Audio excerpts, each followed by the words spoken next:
नमस्कार प्रिय विद्यार्थियों, आज हम नरेश मेहता की मंत्र गंध और भाषा कविता की सप्रसंग व्याख्या करेंगे।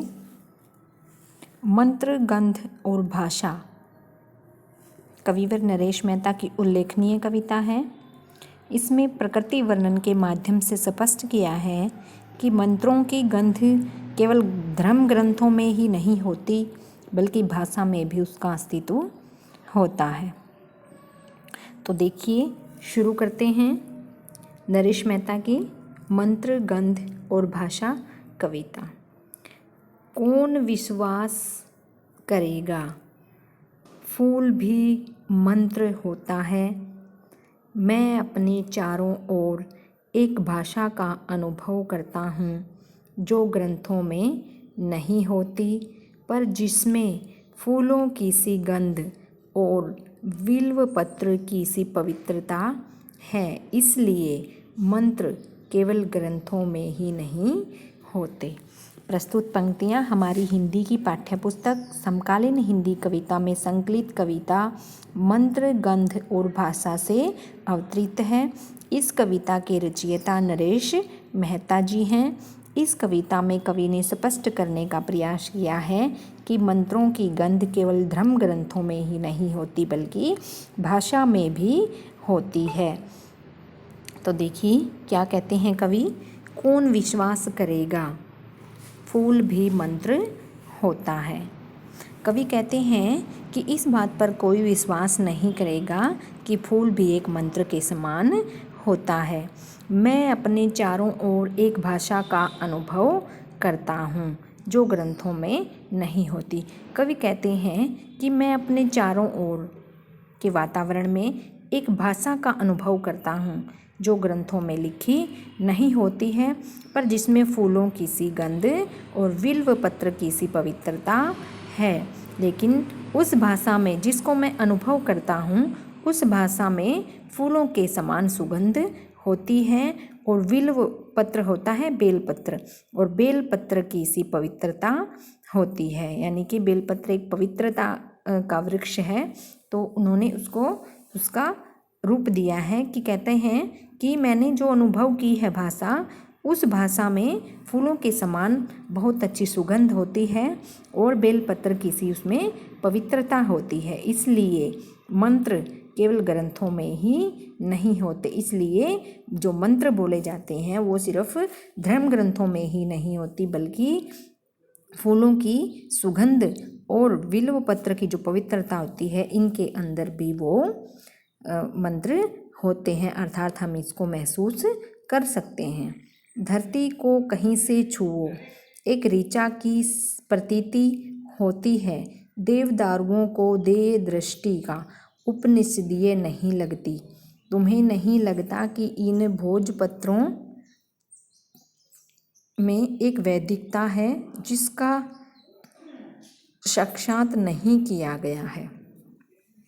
कवि कहते हैं कि पृथ्वी को चाहे हम कहीं से भी स्पर्श करें, छुओ मतलब स्पर्श करना, पृथ्वी को धरती को हम कहीं से भी स्पर्श करें उसमें से हमें एक वेद मंत्र का ज्ञान होता है। ऋचा होती है वेद मंत्र की प्रति जो होती है, एक वेद मंत्र जो होता है उसको एक ऋचा बोला जाता है।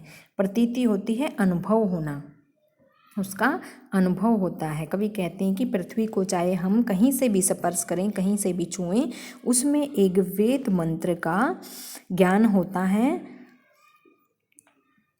देवदारुओं को देवयष्टि का उपनिषदीय नहीं लगती है। जो देवदारू के वृक्ष होते हैं उनकी जो बनावट होती है वो एक देह के समान होती है, टेढ़ी मेढ़ी होती है। उनकी जो शरीर रूपी जो लकड़ी है का उपनिषदीय नहीं लगती। क्या उपनिषदीय नहीं लगती? क्या आपको वो उपनिषद के रूप में नहीं लगती है? प्रश्न कर रहा है यहाँ कवि। कहते हैं कि जो देवदारू के जो पेड़ होते हैं, जो उनकी जो शरीर रूपी जो लकड़ी होती है, क्या आपको उसमें उपनिषद का अनुभव नहीं होता है? मुझे नहीं लगता कि इन भोजपत्रों में एक वैदिकता है जिसका साक्षात नहीं किया गया है। कवि फिर अपने बारे में बता रहा है कि मुझे नहीं लगता कि इन भोजपत्रों में, भोजपत्र होते हैं जो प्राचीन काल में जिन पत्रों पर ग्रंथ लिखे जाते थे उनको हम भोजपत्र कहते हैं।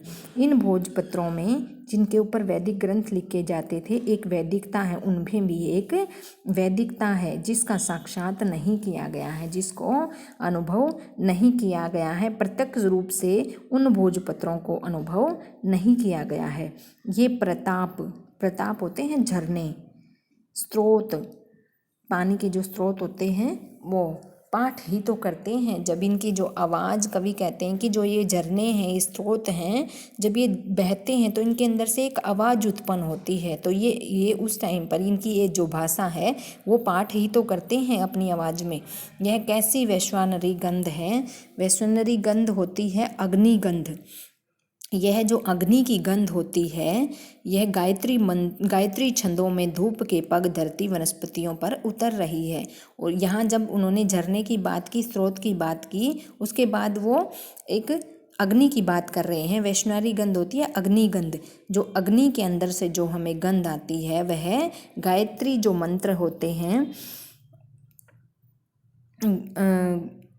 गायत्री मंत्रों की तरह ही उसमें से भी ऐसा लगता है जैसे धूप के पग धरती वनस्पतियों पर उतर रही है। ऐसा लगता है जब वैष्णवी गंध आती है, अग्नि गंध आती है, तो ऐसा लग रहा है जैसे गायत्री छंदों में धूप के कदम रखती हुई वनस्पतियों पर उतर रही है। आगे देखिए, सावित्रियों के इस अरण्य रास का वर्णन किसी शतपथ में नहीं मिलेगा, इसलिए मैं एक भाषा का अनुभव करता हूँ जो ग्रंथों में नहीं होती, प्राय जिसे मैंने एकांत और कोलाहलों में सुना है। इसमें कवि कहते हैं कि सावित्रियों के इस अरण्य रास का वर्णन, सावित्री जो होती हैं, सती सावित्री की वन्य क्रीड़ा होती है। जो अरण्य रास होता है, अरण्य होता है जंगल या वन, रास होती है क्रीड़ा।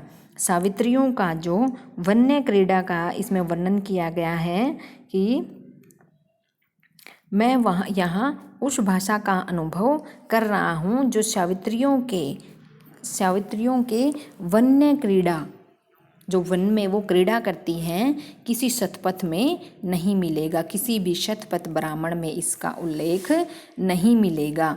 जो सावित्री जो होती हैं, जब वन्य क्रीड़ा करती हैं, जंगल में क्रीड़ा करती हैं, तो इसका वर्णन शतपथ ब्राह्मण, अर्थात एक ब्राह्मण ग्रंथ होता है शतपथ, उसका नाम है ये, शतपथ ब्राह्मण ग्रंथ में नहीं मिलेगा। इसलिए मैं एक भाषा का अनुभव करता हूँ, इसलिए मैं जिस भाषा का अनुभव कर रहा हूँ वह इन वेद ग्रंथों में नहीं मिलेगी, पर प्राय जिसे मैंने एकांत और कोलाहलों में सुना है। लेकिन उस भाषा को मैंने एकांत में भी सुना है और कोलाहल अर्थात शोरगुल में भी सुना है।